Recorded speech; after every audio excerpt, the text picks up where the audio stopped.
حدیث پاک میں ارشاد نبوی ہے کہ جو شخص ایمان کے ساتھ اور ثواب کی امید رکھتے ہوئے ماہ مبارک کے روزے رکھے اس کے اگلے پچھلے گناہ معاف کر دیے جاتے ہیں، اور جو شخص ماہ مبارک کی رات میں قیام کرے یعنی تراویح کا اہتمام کرے، تراویح پڑھے تو اس کے گزرے ہوئے گناہ بھی معاف کر دیے جاتے ہیں۔ یہ ماہ مبارک اللہ تعالیٰ شانہ کی طرف سے ایمان والوں کے لیے بہت ہی رحمت ہے، برکت ہے، پروردگار کی جانب سے بہت بڑا انعام اور تحفہ ہے۔ قرآن کریم میں حق تعالیٰ شانہ نے روزے کی فرضیت فرمائی اور ارشاد فرمایا کہ اے ایمان والو، تم پر روزے فرض کیے گئے جس طرح تم سے پہلے لوگوں پر روزے فرض کیے گئے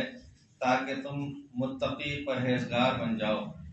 معلوم ہوا کہ اللہ تعالیٰ شانہ نے جس طرح دنیاوی اسباب میں، مادی چیزوں میں الگ الگ تاثیر رکھی ہے، خصوصیات رکھی ہیں، مثلا قند اور شکر کے اندر مٹھاس شیرینی ہے، نیبو کے اندر ترشی ہے، اسی طرح سے جس طرح کے دنیاوی اسباب میں اور چیزوں میں مادی اعتبار سے خصوصیات تاثیرات ہیں، اللہ تعالیٰ شانہ نے اعمال کے اندر بھی الگ الگ تاثیر اور خاصیتیں رکھی ہیں۔ مثال کے طور پر اذان سے متعلق حدیث پاک میں فرمایا گیا کہ جب اذان دی جاتی ہے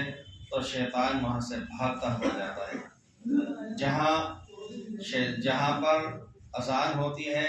اس کی تاثیر یہ ہے کہ شیطان وہاں سے ذلیل و خوار اور رسوا ہو کر کے چلا جائے۔ اور نماز کے متعلق ان الصلاۃ تنہی عن الفحشاء والمنکر، نماز کی تاثیر یہ بیان کی گئی کہ اس سے انسان منکرات سے، بے حیائی سے، فاحشات سے بچنے لگتا ہے۔ روزے کی خصوصیت یہ بیان فرمائی کہ روزہ رکھنے سے انسان کے اندر تقوی اور پرہیزگاری پیدا ہوتی ہے۔ اپن لوگوں کو بھی غور کرنا چاہیے کہ اگر ہم میں نمازوں کے پڑھنے کے بعد اور برسہ برس نمازوں کی پابندی کرنے کے باوجود اگر ہم میں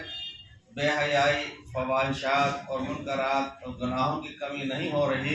تو اس کا مطلب یہ ہے کہ ہماری نماز میں ہم نے کچھ کمی کر رکھی ہے جو ہمیں دور کرنی چاہیے۔ اسی طریقے سے روزہ رکھنے کے باوجود اگر تقوی و خشیت الہی، خوف خداوندی پیدا نہیں ہو رہا ہو، پرہیزگاری انسان کی طبیعت میں نہیں آ رہی ہو تو اس کا مطلب یہ ہوا کہ ہماری نیتوں کے اندر، ہماری سوچ کے اندر، ہمارے استحضار اور یاد کے اندر کچھ نہ کچھ کمی کوتاہی ہے جو ہمیں دور کرنی چاہیے۔ بہرحال پروردگار کی جانب سے یہ مبارک مہینہ عطا کیا گیا۔ حدیث پاک میں فرمایا گیا الصوم جنہ، یعنی روزہ ڈھال ہے، روزہ ڈھال ہے دونوں اعتبار سے۔ جہنم سے بھی روزہ ڈھال ہے کہ جس طرح دنیا کے اندر کوئی چیز یار اور مددگار ہوتی ہے جس سے حفاظت ہوتی ہے، اسی طرح سے آخرت کے اندر بھی بہت سی چیزیں ایسی ہوں گی جن کی وجہ سے جہنم سے انسان کو محافظت، مدافعت ہوگی، اس سے حفاظت ہوگی۔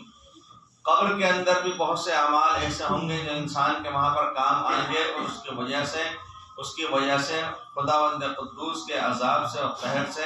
بچاؤ ہوگا۔ اسی طرح سے روزے کی خصوصیت بیان کی گئی کہ روزہ یہ جہنم کے لیے ڈھال بن جائے گا، جہنم سے ڈھال بن جائے گا روزہ دار کے لیے۔ اور دنیا کے اندر اس اعتبار سے کہ روزہ رکھنے سے دھیرے دھیرے یہ انسان خود گناہوں سے اور نافرمانیوں سے اور نفسانی خواہشات کے بیجا استعمال سے یہ انسان بچنے لگے گا، یہ اس کے لیے ڈھال بن جاتا ہے، روزے کی خصوصیت ہے۔ روزہ رکھنا یہ پہلی شریعتوں میں بھی رہا، لیکن اللہ تعالیٰ شانہ نے جس رحمت کے ساتھ، جس برکت کے ساتھ، جس انعام کے ساتھ اور جس ثواب اور اجر کے ساتھ اس امت محمدیہ سے وعدہ کر لیا ہے، اتنا بہتر موقع اور اتنے زیادہ اجر و ثواب کے وعدے پہلی امتوں میں نہیں کیے گئے۔ رسول پاک علیہ السلام کو اور آپ علیہ السلام کے صدقے میں اس امت کو کتنی فضیلتیں بتلائی گئیں۔ ایک ایک نیکی کا ثواب 70 گنا کر دیا جاتا ہے، ایک فرض کا ثواب وہ 70 گنا کر دیا گیا، نفل کا ثواب وہ فرائض کے برابر سا کر دیا گیا۔ کتنی بڑی فضیلت ہے۔ لہٰذا ہمیں اور آپ کو یہ چاہیے کہ اس ماہ مبارک کی پورے مہینے کی قدر کریں۔ ایسا نہ ہو کہ شروع مہینے کے دنوں کے اندر کچھ اہتمام کر لیں، اس کے بعد اپنے اندر کچھ کمی اور کسل اور سستی واقع ہو جائے۔ اس لیے ماہ مبارک کا جہاں تک ہو سکے اپنے کو اہتمام کرنا چاہیے۔ بہت سے حضرات نے فرمایا، حضرت مجدد الفسانی رحمۃ اللہ علیہ نے بھی یہ فرمایا ہے کہ جس کا رمضان المبارک کا مہینہ بے ترتیبی سے گزر جائے گا اس کا پورا سال بے ترتیبی سے رہے گا، اور جس کا ماہ مبارک ترتیب کے ساتھ میں، سلیقے کے ساتھ میں، جس طرح سے کہ رمضان کو گزارنا نہیں بلکہ کہیے کہ ادا کرنا چاہیے اور نبھانا چاہیے، وصول کرنا چاہیے، اس طریقے سے اگر رمضان المبارک کو ادا کیا جائے گا، وصول کیا جائے گا، تو پورا سال انسان کے حق میں بہت اچھی ترتیب پار ہو جاتا ہے۔ حضرت محمد علیہ السلام فرمایا کرتے تھے کہ جس طرح بیٹری سے چیزیں چارج کی جاتی ہیں، اسی طریقے سے یہ ماہ مبارک ایمان والوں کے لیے پورے سال چارجنگ کا کام کرتا ہے۔ ماہ مبارک کے اندر آدمی اتنی محنت کر لے، ریاضت کر لے، توبہ دل کر لے، اللہ تعالیٰ شانوں سے اپنی لو لگا لے کہ پروردگار کی جانب سے راتوں کا اعلان ہو رہا ہے کوئی توبہ کرنے والا کہ ہم اس کی توبہ قبول کریں، ہے کوئی معافی کا مانگنے والا کہ ہم اس کو معاف کر دیں اور بخش دیں، ہے کوئی سوال کرنے والا سائل، کوئی سوالی کہ جو مانگتا چلا جائے ہم اس کو نوازتے چلے جائیں۔ اس لیے اس ماہ مبارک کی راتوں کی بھی ہمیں اور آپ کو بہت قدر کرنی چاہیے۔ تہجد کا وقت، سحری کا وقت، ہم نے یہ سمجھا کہ سحری کا وقت کھانے پینے کا ہوا کرتا ہے، اس میں کوئی شک نہیں۔ حدیث پاک میں فرمایا گیا، رسول پاک علیہ الصلوۃ والسلام سحری تناول فرما رہے تھے، ایک صحابی وہاں سے گزرے، آپ نے فرمایا آ جاؤ برکت کا کھانا کھا لو۔ آپ اندازہ کیجئے کہ وہ پہلی امتوں کو یہ چیز نہیں بتلائی گئی، لیکن امت محمدیہ میں فضیلت بھی بیان کر دی گئی کہ روزے دار اپنے روزے کے اندر قوت جسمانی حاصل کرنے کے لیے، تقویت حاصل کرنے کے لیے،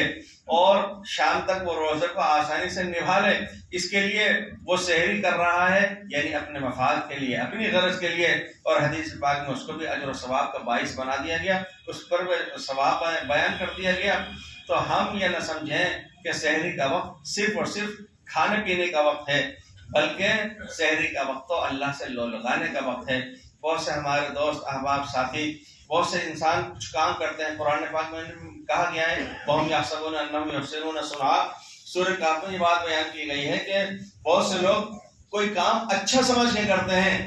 وہ اچھا ہوتا نہیں ہے،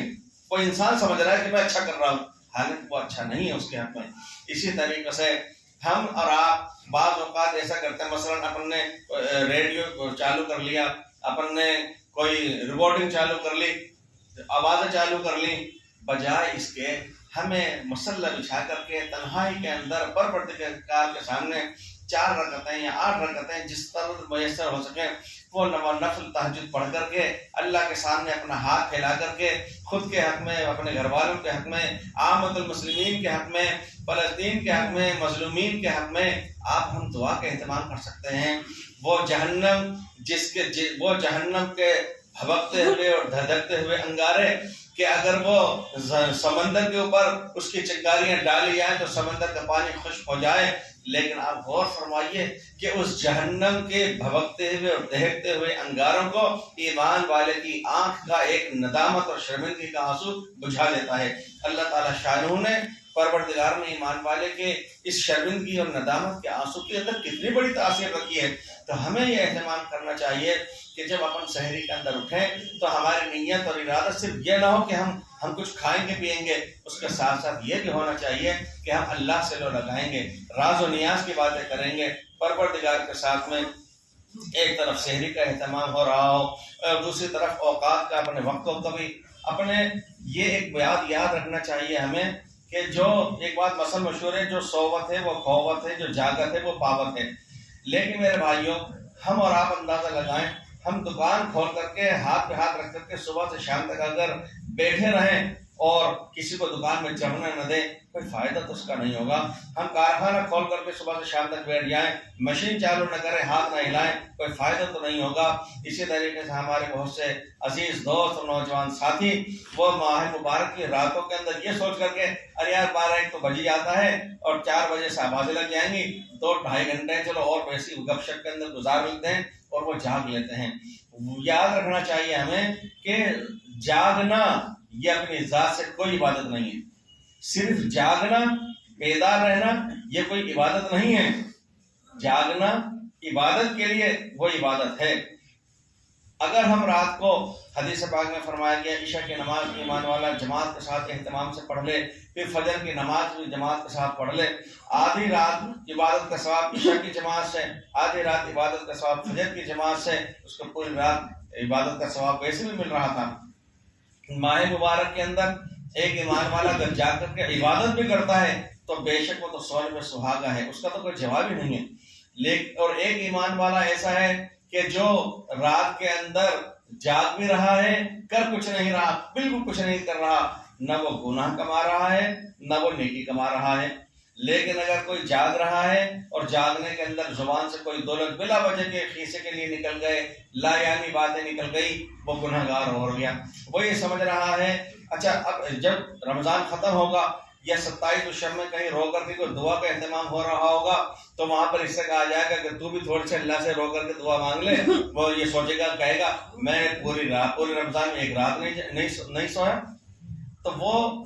عبادت نہ کر کے اور یہ سمجھ رہا ہے میں بہت کچھ کما چکا ہوں، حاصل کر چکا ہوں، حالانکہ اس سے یقیناً 100% یقیناً بہتر اور افضل یہ ہے کہ ایمان والا رات کو عشاء سے تراویح سے فارغ ہونے کے بعد، ضروریات سے فارغ ہونے کے بعد بیت قلم آرام کے ساتھ سو جائے، سحر کے اندر اٹھ جائے، چند رکعتیں پڑھ بھی لے، سحری بھی کھا لے، تو اس کی رات بھی عبادت گزری ہے۔ ہمیں رات کو روزے کے اندر بہت تلقین کی گئی ہے، روزے کے اندر صبر بتلایا گیا ہے، روزے کے اندر یہ بھی اہتمام بتلایا گیا ہے کہ ایمان والا بھوک اور پیاس کا جب شدت ہو اور محسوس ہو تو وہ خیال کرے غربا کا، فقراء کا، مساکین کا، ان کا بھی خیال کرے۔ اللہ تعالیٰ شانہ مجھے اور آپ کو ہم سب کو روزے کی قدردانی کی اور تراویح کا اہتمام کرنے کی توفیق نصیب فرمائے۔ حدیث پاک کے اندر ایک بات یہ بتلائی گئی ہے کہ اگر لوگوں کو یہ پتہ چل جائے کہ اس چیز کا اجر و ثواب کیا ہے تو آپس کے اندر مقابلہ آرائی ہو جائے،